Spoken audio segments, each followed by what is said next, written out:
Hello everybody, and welcome to Storm Reads, and it's time for another 2 on Tuesday.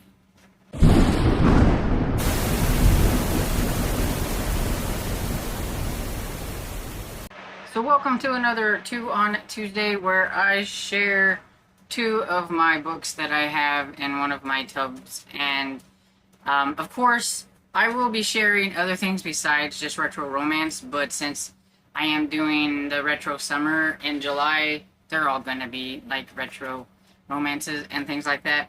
I do one category and then one of my like chunky ones and things. And so here we go. First one we have Hunter by Diana Palmer. This is Silhouette Desire number 606.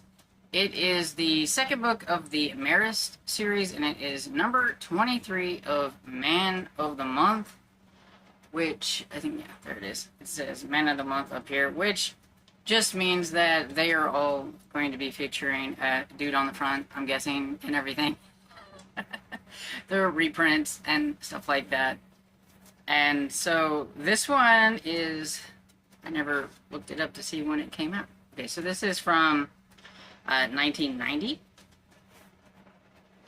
and this author has wrote a lot of books, like a ton of books.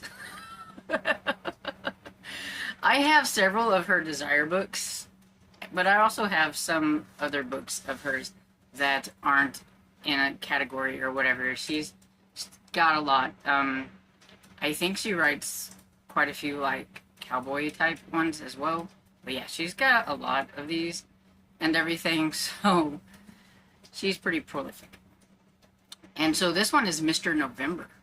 It says name, Hunter, heritage, part Apache, part white, all man. Character, a strong, proud loner who is able to overcome the most life-threatening danger, but can't resist the explosive charms of beautiful geologist Jennifer Maris. The desert was no place for a female, but as chief of security for the top secret operations, Hunter had his orders, and Jennifer Maris, his field partner, needed his protection. The mission soon proved the ultimate challenge of his career, spending a week on the rugged Arizona plains with the one woman he yearned for above all others, and the one he was determined never to touch. But he hadn't planned on luring Jenny's wild, sweet passions or on discovering a love he'd never dare dream could be his. There we go. This one has a passport to romance where you could win one of 10 vacations. Says 1 of 10 romantic vacations, plus earn travel coupons worth up to $1,000 in the savings. Oh, it says see back cover for details. There we go. The details. Oh, we could go to the Caribbean, London, castles of England, Hawaii, France, the Mediterranean cruise. Sounds so fun. Why don't they do that stuff nowadays? Oh.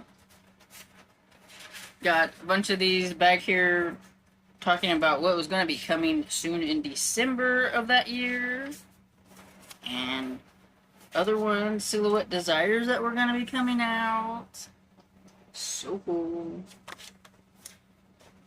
So that is my category. And on to this big chunker.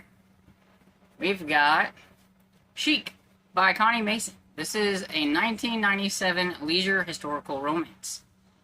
It has a pretty nice cover. It's very shiny.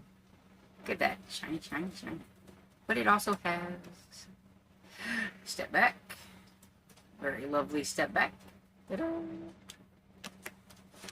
And so this one says, okay, before I even start this, I am most likely going to pronounce the male character's name completely wrong. He is a Sheik. I do not pronounce that stuff very well. Princess Zara has been raised a warrior always at her father's side in battles against the Arabs who had stolen their land. But when she was taken prisoner by Sheikh Jamal Tabit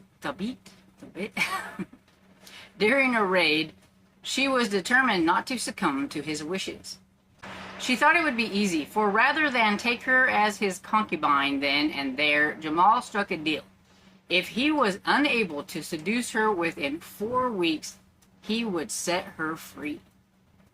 But Zara was more his slave than she thought, for she found herself mesmerized by his virile beauty, of his muscular form, and at the slightest touch of his capable hands, felt her body grow hotter than the desert sun.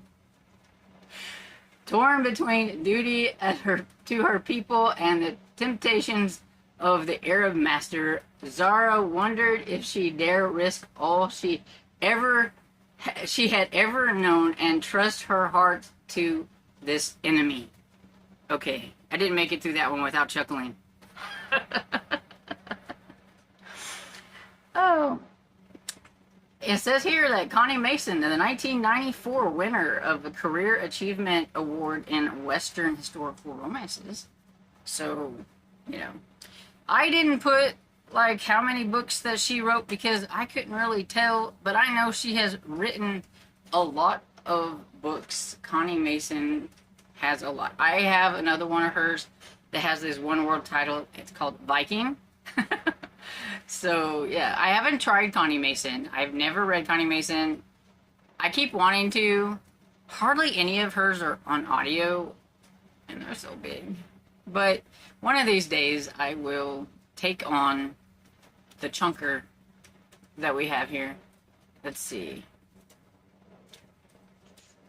Well, it's not as big as I thought. I mean, it looks big, but it's only 392 pages. Well, the writing is a lot bigger, too, than I thought it might be. Well, that's not so bad. Maybe I'll try one of them quicker than I thought it would. But we have some Fame Connie Mason and some stuff about some of her books and things like that back here. Attention romance customers, a special toll-free number. Call Monday through Friday. Get free catalogs to join the Romance Book Club. I love seeing the things that are in the backs of these books because you don't really get that anymore. And look, this one has a glossary. For probably those Arab terms that we have no idea what they mean. Yeah. Like Bab means gate. Kadi is a chieftain. So yeah, that's cool. At least it's, you know, not leaving you high and dry. I mean, back then we didn't have Google where we could just like look up the word and have a translation or whatever. So that's pretty cool that they did put a glossary in the back. So there we have it. The two books I have for Two on Tuesday. Have you read either of these authors or these books? Let me know down in the comments, and I hope you enjoyed this video, and if you did, don't forget to like and subscribe, and I will see you all in the next video. Bye!